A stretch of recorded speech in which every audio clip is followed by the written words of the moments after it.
They say the left hand, it drop mountains. They say the right hand, be slaying dragons. All right, Brendan Taylor here, True School Sports. I'm with the Fighting Pride of Albuquerque, New Mexico. Matt, the Diamond Boy, Greigo. Matt, it's good to finally have you on the channel, and I've been seeing you around for years now, so nice to have you. Thank you for having me. Appreciate it. Yeah, so Matt, you're in a lot of weight category. You're super flyweight? Or? I'm at super flyweight, but I'm planning to move up to 118. Okay. Well, you know, in America, you know, the lighter weight category fighters, they're always fighting an uphill battle. You know, notoriety and things like that. Yeah.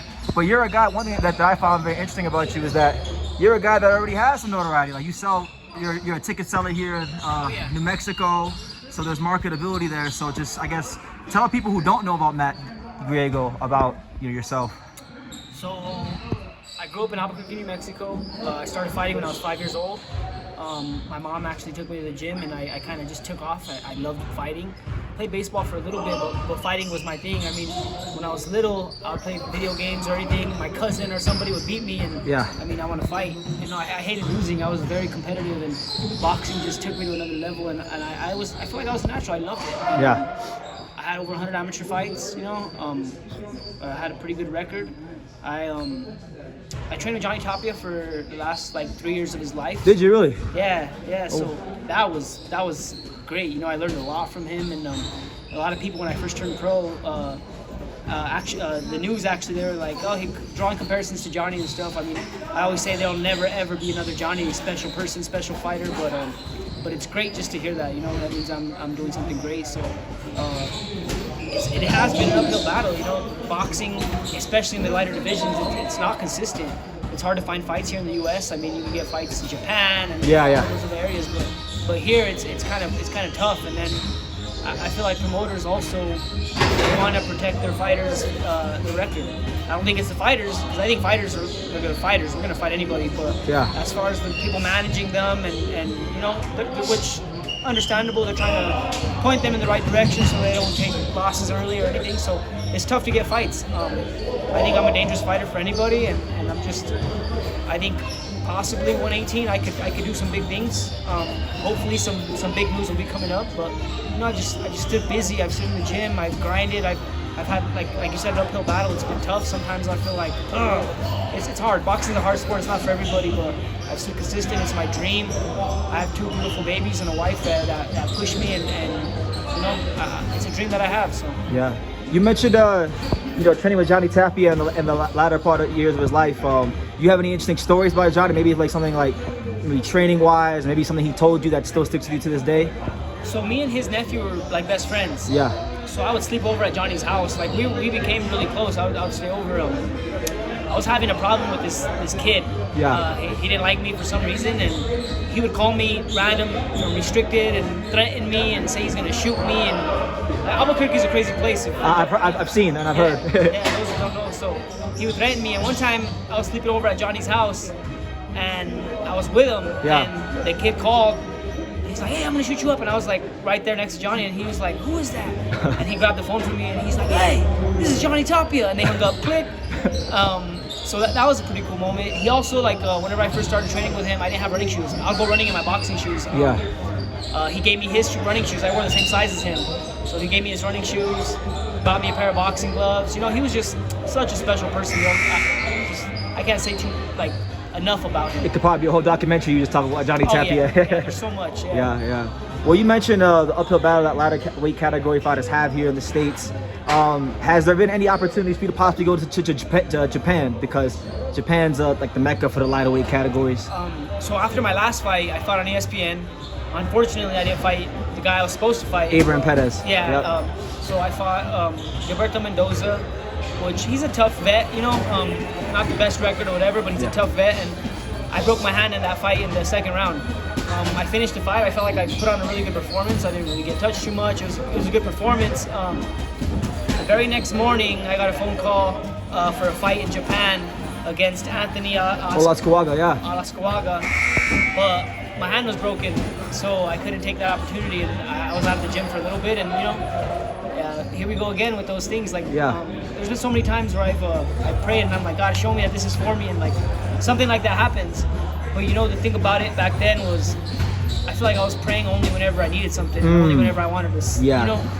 And Not being faithful, like, you know. yeah, no, it was kind of like I always said I believed in God, but like I didn't put in the work to get to know Him. Or and more recently, I would say really the beginning of this year, like I feel like I was in a really hard position, and like I was training and stuff, and I was almost like I don't even want to do this no more.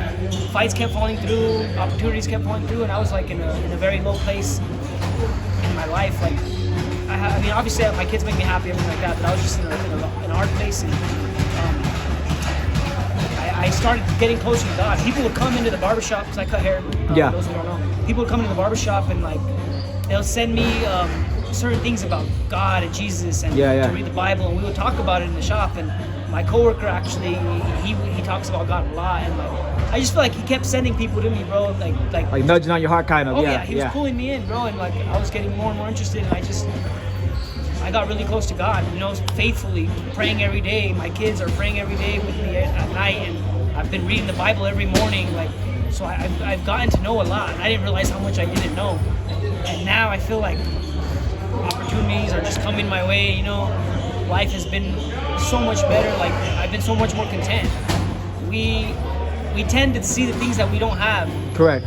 And we're not thankful enough for the things that God has already provided for us in our lives every single day.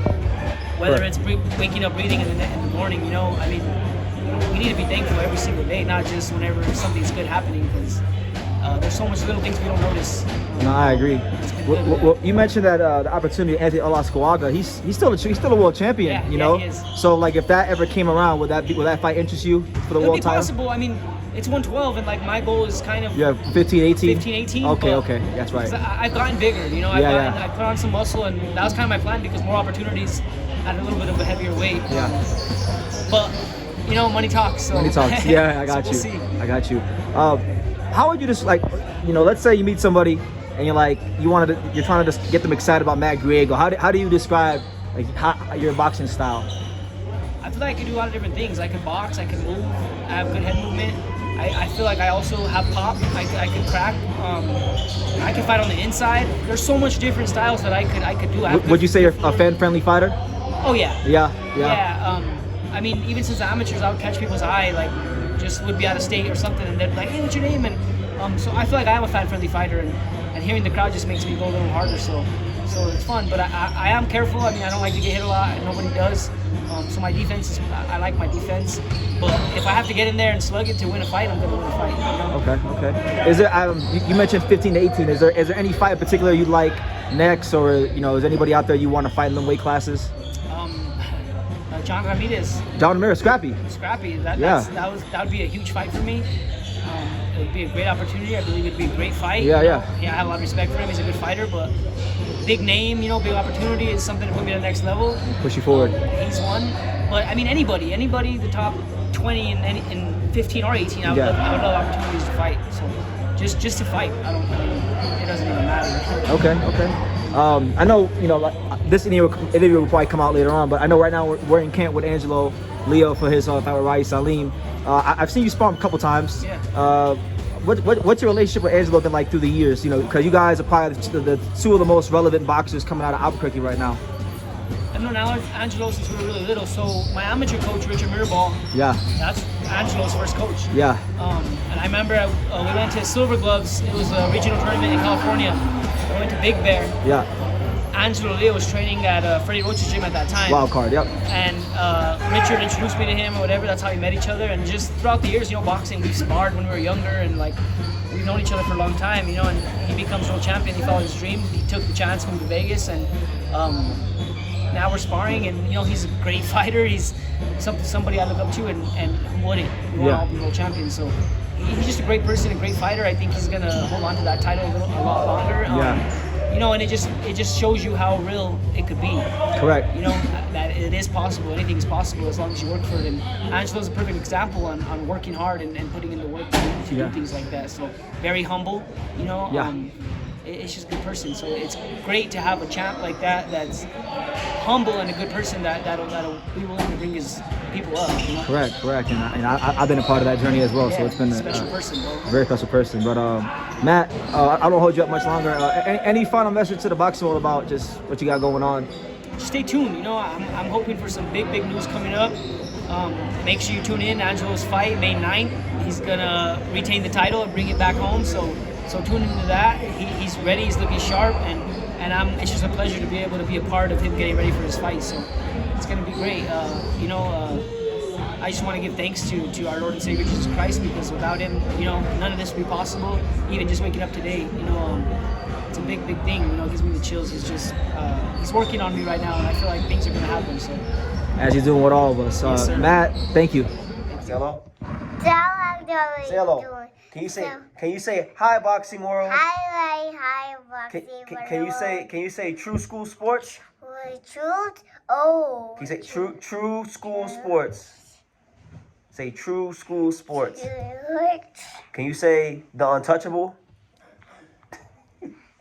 Can you say the home of boxing?